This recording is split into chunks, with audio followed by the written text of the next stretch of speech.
¿Alguna vez te has preguntado por qué los guardias más veteranos de Alcatraz se niegan a hablar de lo que ocurría tras el último ferry de visitas? Durante décadas, los muros de La Roca ocultaron presencias que desafiaban toda lógica. No eran prisioneros, ni tampoco turistas rezagados.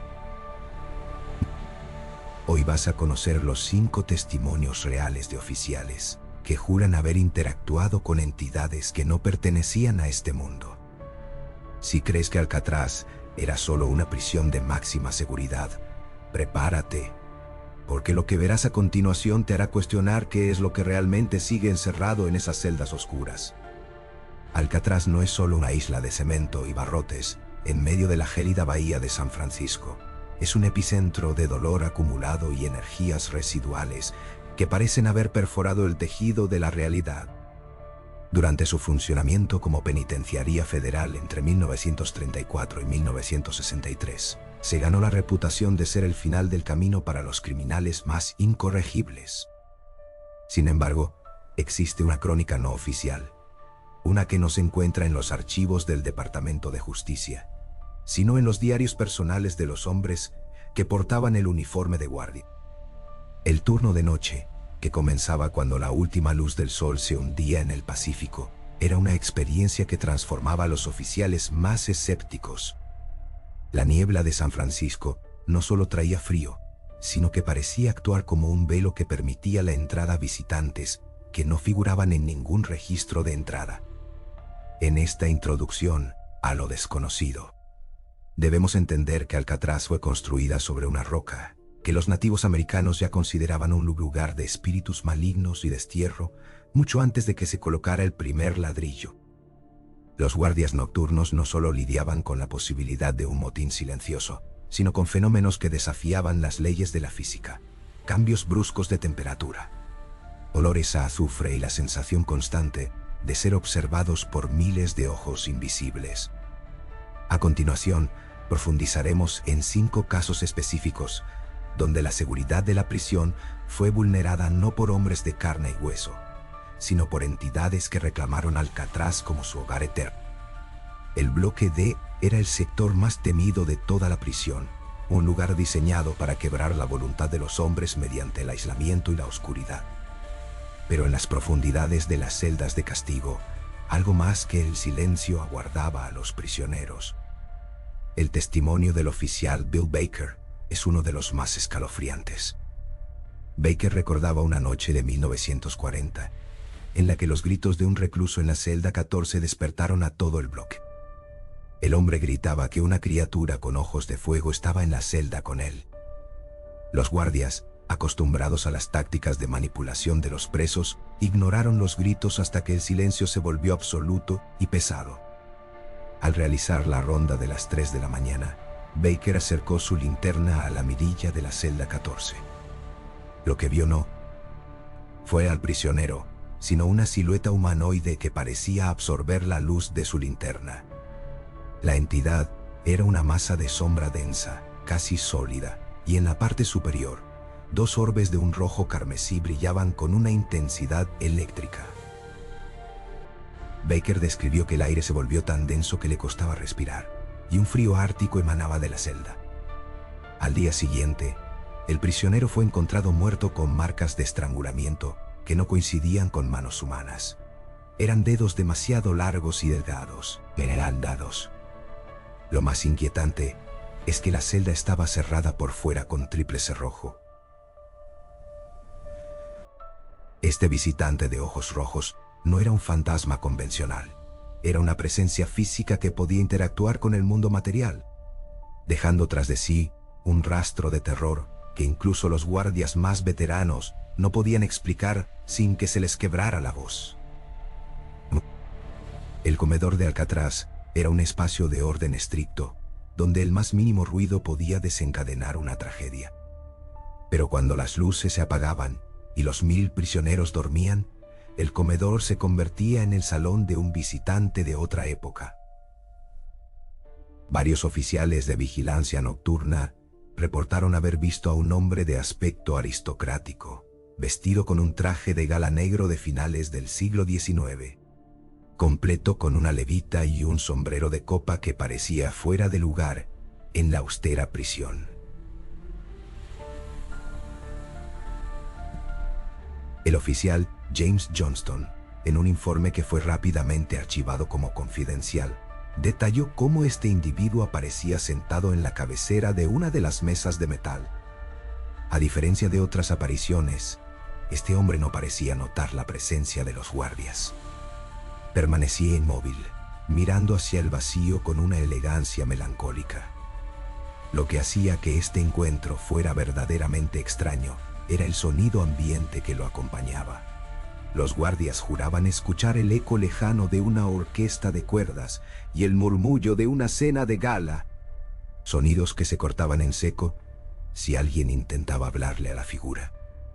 En una ocasión, un guardia intentó tocar el hombro del visitante, pero su mano atravesó una neblina fría y el hombre se desvaneció como el humo de un cigarrillo.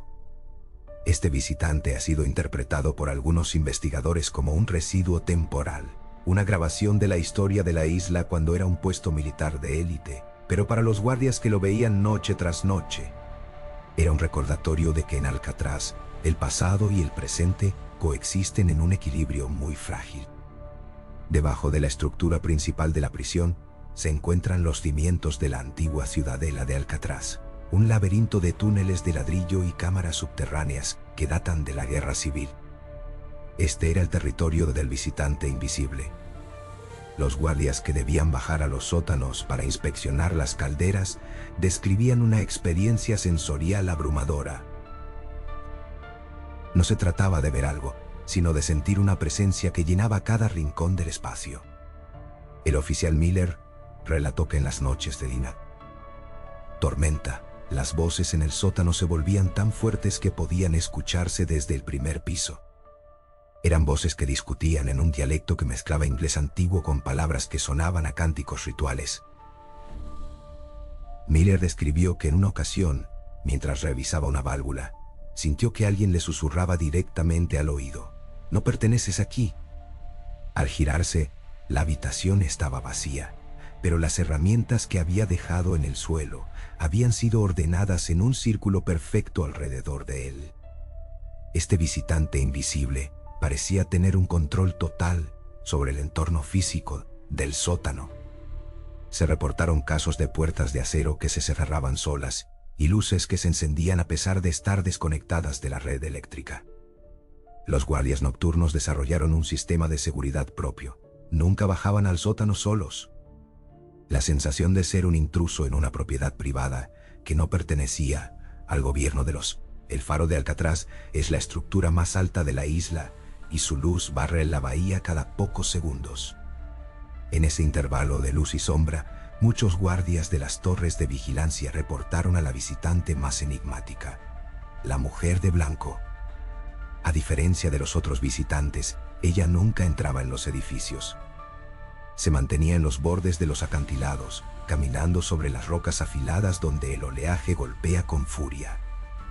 Los guardias utilizaban sus binoculares para intentar identificarla, pensando que podría ser una civil que había logrado desembarcar ilegalmente, pero lo que veían desafiaba la biología. La mujer no tenía pies. Su vestido blanco se desvanecía en una bruma luminosa antes de tocar el suelo. Su rostro, cuando la luz del faro la alcanzaba, era una máscara de dolor infinito, con ojos que parecían pozos de oscuridad absoluta. El oficial Stucker relató que una noche la mujer se detuvo justo frente a su torre de vigilancia y comenzó a señalar hacia el agua. Al día siguiente, los guardias descubrieron el cuerpo de un prisionero que había intentado escapar nadando y se había ahogado en las corrientes traicioneras. La mujer de blanco no era solo una aparición, era un heraldo de muerte. Su presencia siempre precedía a una tragedia en la isla. Algunos dicen que es el espíritu de la isla misma, lamentando cada vida que se pierde en sus orillas, mientras que otros creen que es una entidad que atrae a los desesperados hacia su perdición en las aguas del Pacífico. En el bloque C, el silencio de la noche solía ser interrumpido por un sonido que no debería existir en una prisión de máxima seguridad: el llanto de un banjo. El famoso gángster Al Capone pasó tiempo en Alcatraz y se le permitía tocar el banjo en el área de duchas para evitar conflictos con otros presos. Sin embargo, años después de que Capone fuera trasladado y mucho después de su muerte, el sonido del banjo seguía resonando en las duchas vacías durante el turno de noche. Los guardias que patrullaban la zona reportaron que el sonido no era una grabación ni un eco, era una interpretación en vivo, con errores y pausas naturales. El oficial Taylor describió que al entrar en las duchas, siguiendo el sonido, la música se desplazaba de un rincón a otro, como si el músico estuviera jugando al escondite con él. En una ocasión, Taylor vio una figura sentada en un banco de madera, con los dedos moviéndose frenéticamente sobre un instrumento invisible. La figura tenía el rostro desfigurado por lo que parecía ser una enfermedad antigua, y sus ojos emitían una luz amarillenta. Este visitante, apodado el músico, representaba una de las formas más comunes de actividad en la isla: la persistencia de los vicios y pasiones humanas más allá de la muerte. El sonido del banjo se convirtió en una señal para los guardias. Si escuchaban la música, sabían que esa noche la isla estaría inquieta y que los incidentes violentos entre los presos serían inevitables a la mañana siguiente. Existe un testimonio, uno que solo los guardias que trabajaron en los muelles de la isla se atrevían a compartir. Lo llamaban el morador de la niebla. A diferencia de las otras entidades que estaban ligadas a los edificios, este visitante parecía venir del mar. En las noches donde la visibilidad era casi nula, los guardias escuchaban algo pesado subiendo por las escaleras de metal del muelle. No eran pasos humanos, sonaba como algo que se arrastraba, una masa húmeda y pesada. El oficial Henderson reportó haber visto una criatura que medía casi 3 metros de largo, con una piel que brillaba como la de un pez muerto bajo la luz de la luna.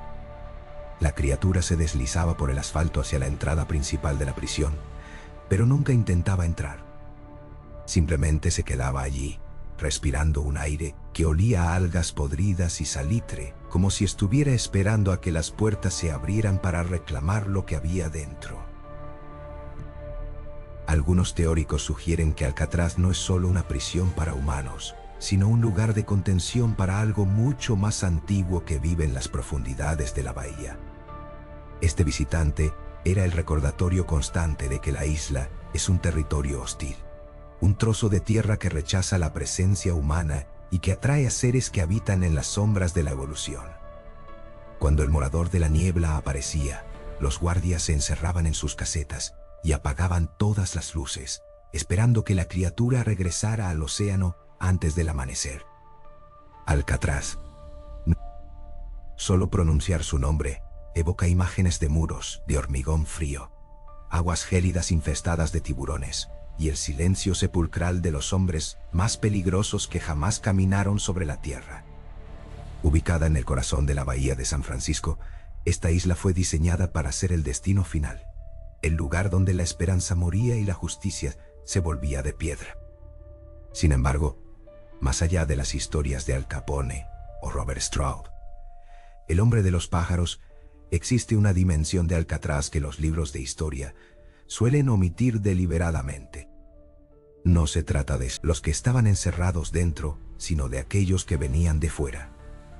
Durante sus años de funcionamiento como prisión federal, entre 1934 y 1963, Alcatraz mantuvo un protocolo de visitas extremadamente rígido.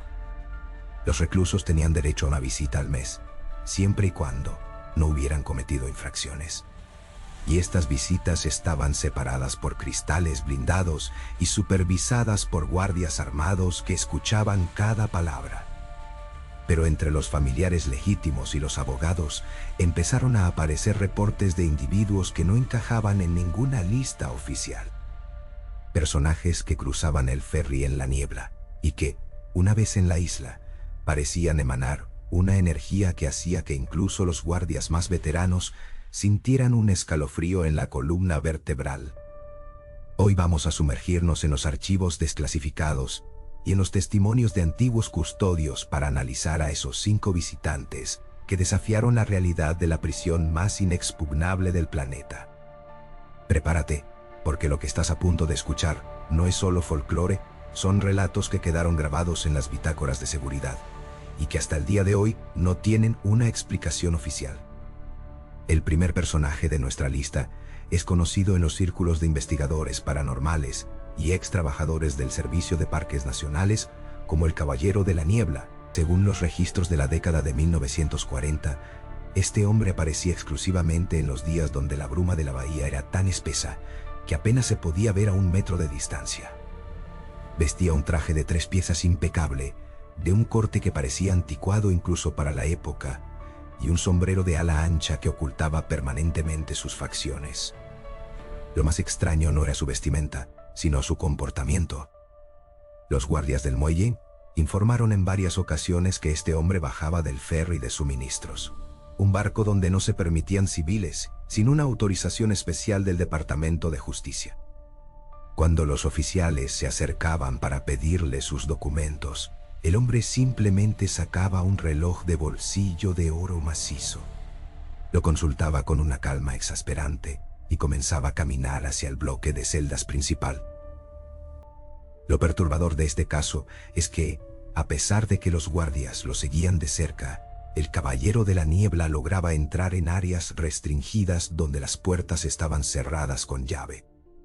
Hubo un incidente documentado en 1947, donde un guardia llamado Miller juró haberlo visto entrar directamente en la celda de un recluso que estaba en aislamiento total. Cuando Miller abrió la celda segundos después, el recluso estaba solo, temblando en un rincón, asegurando que un hombre vestido de negro le había susurrado la fecha exacta de su muerte. Caballero de la Niebla nunca fue capturado, nunca dejó huellas dactilares y, lo más inquietante, nunca fue visto saliendo de la isla. Algunos dicen que era un emisario de algo mucho más antiguo que la propia prisión, un recordatorio de que Alcatraz, el tiempo y la muerte tienen sus propios mensajeros. Si hay algo que aterrorizaba a los reclusos de Alcatraz, más que la oscuridad de las celdas de castigo, era la aparición de la mujer de negro. A diferencia de otros visitantes, ella no llegaba en barco. Su presencia se manifestaba directamente en el bloque C, una zona conocida por albergar a criminales con tendencias psicóticas. Los testimonios coinciden en describirla como una figura femenina alta, completamente cubierta por un velo de luto que llegaba hasta el suelo. No caminaba, sino que parecía deslizarse por los pasillos de metal, produciendo un sonido similar al de la seda arrastrándose sobre cemento. Lo que hace a este personaje uno de los más extraños es el efecto físico que causaba en el entorno.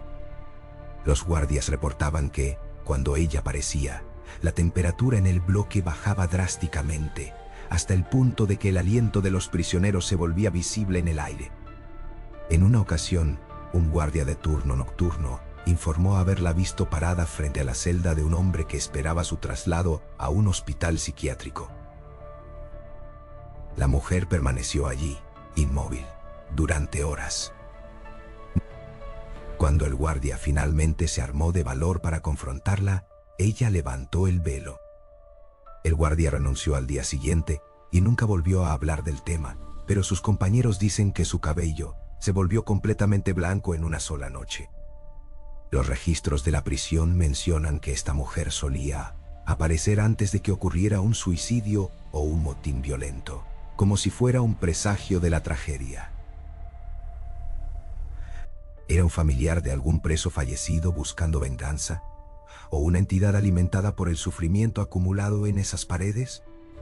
Hasta hoy, los guías turísticos evitan pasar por ciertas secciones del bloque C cuando la luz del sol empieza a desvanecerse, temiendo encontrarse con la mirada invisible de la dama del luto. Existe un fenómeno documentado en las bitácoras de seguridad de Alcatraz que los oficiales llamaban el visitante del turno de las 3. A esa hora exacta, cuando la actividad en la prisión debería ser nula, los sensores de movimiento y las alarmas de las cercas perimetrales solían activarse sin razón aparente. Sin embargo, En las cámaras de vigilancia de los años posteriores y en los avistamientos directos de los años 50, se describía a un hombre joven, vestido con un uniforme de guardia de la época de la Guerra Civil, caminando tranquilamente por el patio de recreo.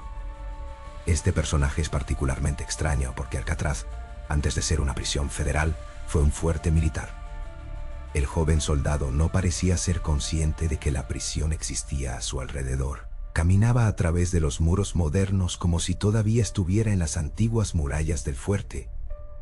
Lo que lo hace aterrador es que, en ocasiones, este visitante interactuaba con los guardias actuales. Un relato cuenta que un oficial novato, creyendo que se trataba de un intruso disfrazado, sintió un frío insoportable que le entumeció el brazo. Al abrir el sobre, solo encontró cenizas y un olor a pólvora vieja. El soldado simplemente se desvaneció en el aire.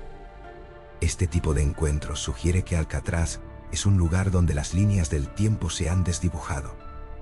El visitante del turno de las 3 no es un fantasma en el sentido tradicional, sino una huella residual de un pasado violento que se niega a abandonar su puesto de guardia, vigilando a prisioneros que ya no existen en su realidad, pero que siguen atrapados en la nuestra. La lavandería de Alcatraz era uno de los lugares más peligrosos de la isla. Era un sitio de trabajo forzado, lleno de vapor, ruido ensordecedor y tensiones constantes donde los ataques con armas blancas eran frecuentes. Fue aquí donde se reportó repetidamente la presencia del cuarto personaje de nuestra lista, el hombre sin rostro.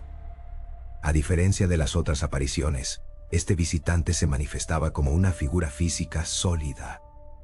Los presos informaban que, mientras trabajaban entre las grandes máquinas de vapor, a veces veían a un hombre alto, vestido con el uniforme gris de los reclusos, pero sin ningún rasgo facial.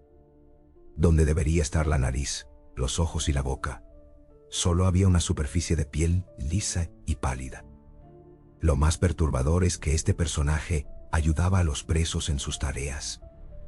Hay un registro de un recluso que estaba a punto de ser aplastado por una prensa industrial defectuosa cuando, según sus palabras, un hombre sin cara lo empujó fuera del camino con una fuerza sobrehumana. Sin embargo, esta ayuda tenía un precio. Aquellos que eran tocados por el hombre sin rostro empezaban a sufrir de alucinaciones severas y una paranoia extrema, asegurando que el visitante los seguía hasta sus celdas y se quedaba observándolos desde las sombras durante toda la noche. Los guardias, al principio escépticos, empezaron a tomarse el asunto en serio cuando encontraron huellas de manos en el vapor de los espejos y cristales de la lavandería, manos que tenían 6 dedos en lugar de 5. ¿Quién era este visitante que vestía como un preso pero se movía como un dueño de la isla? Algunos teóricos sugieren que era la personificación del anonimato y la pérdida de identidad que sufrían los hombres en Alcatraz, una entidad creada por el miedo colectivo de perder el propio nombre y rostro tras las rejas. Llegamos al personaje más perturbador y peligroso de todos, aquel que obligó a las autoridades a cerrar permanentemente ciertas secciones de la prisión mucho antes de su clausura oficial. Se trata de la entidad que habitaba, o visitaba, la celda 14D. Esta celda era parte de El Hoyo, el área de aislamiento más severo de Alcatraz. Era un lugar oscuro, húmedo y desprovisto de cualquier contacto humano. En la década de los 40, un prisionero fue encerrado allí tras un altercado. A los pocos minutos de cerrarse la puerta, el hombre empezó a gritar desesperadamente que describió a un ser con ojos brillantes como brasas, que lo observaba desde el rincón superior. Los guardias, acostumbrados a los gritos de los presos que buscaban llamar la atención, ignoraron sus súplicas. Los gritos continuaron durante horas, volviéndose cada vez más inhumanos, hasta que de repente, el silencio más absoluto reinó en el bloque. A la mañana siguiente, cuando los guardias abrieron la celda para el recuento, encontraron al prisionero muerto. Pero no fue una muerte natural. El hombre tenía marcas de estrangulamiento en el cuello que no podían haber sido autoinfligidas, y su rostro estaba congelado en una expresión de terror puro que los médicos forenses no pudieron explicar. Lo más extraño ocurrió durante el recuento de esa misma mañana. Cuando los guardias contaron a los prisioneros en el patio, había uno de más. Un hombre que no figuraba en ninguna lista, vestido con un uniforme antiguo, estaba parado al final de la fila.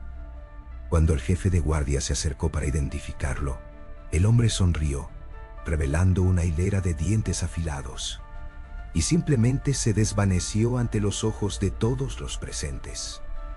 Desde ese día, la celda 14D fue considerada maldita. Incluso hoy, los visitantes del museo informan que sienten una opresión en el pecho y un frío inexplicable al pasar cerca de esa puerta. Este no era un visitante humano, ni siquiera un fantasma común. Era algo que Alcatraz atrajo desde las profundidades de la tierra, una oscuridad que encontró en la prisión el hogar perfecto. Alcatraz cerró sus puertas como prisión en 1963, supuestamente debido a los altos costos de mantenimiento y la erosión causada por la sal del mar. Pero para quienes conocen estas historias, la verdadera razón fue que la isla se había vuelto ingobernable, no por los presos, sino por lo que se había instalado en ella. Estos 5 personajes son solo una fracción de los misterios que aún hoy flotan en la niebla de la bahía de San Francisco. ¿Son proyecciones de la mente humana bajo un estrés extremo? ¿O es posible que lugares con tanto sufrimiento actúen como faros para entidades que no comprendemos? La roca sigue allí, silenciosa, recibiendo a miles de turistas cada año, pero quizás, entre la multitud que baja del ferry hoy mismo, camine alguien que no compró un boleto.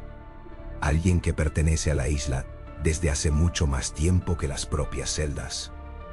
Si te ha gustado este recorrido por los secretos más oscuros de Alcatraz, no olvides suscribirte y activar la campana para no perderte nuestras próximas investigaciones. Déjanos en los comentarios cuál de estos personajes te pareció más aterrador, o si alguna vez has sentido algo extraño al visitar un lugar histórico. Tu participación ayuda a que sigamos desenterrando estas historias. Gracias por acompañarnos, y recuerda, hay puertas que es mejor dejar cerradas, y ojos que es mejor no mirar jamás. Nos vemos en el próximo video.